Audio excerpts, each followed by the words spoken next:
Hi guys, today we're gonna make a very popular street food Ambarsari pija kulcha.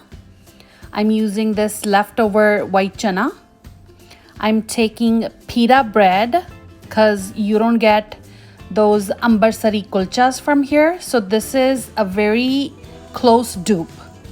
So just dip it in, put it in for a minute or so, take it out.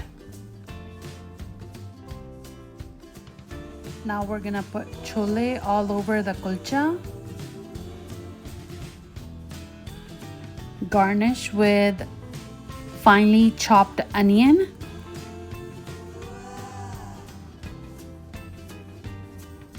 Tomatoes.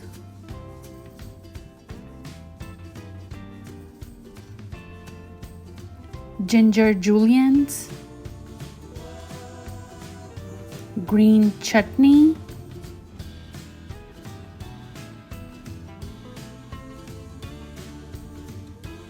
Sweet tamarind chutney.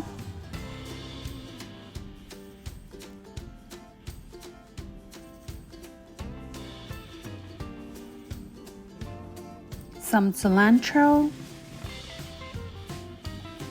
You can even squeeze a lemon juice, but I already put lemon juice in my chanas. I hope you guys like this recipe. If you do, then please give it a thumbs up. Try it. Follow me on my Instagram and subscribe. Thank you for watching, guys.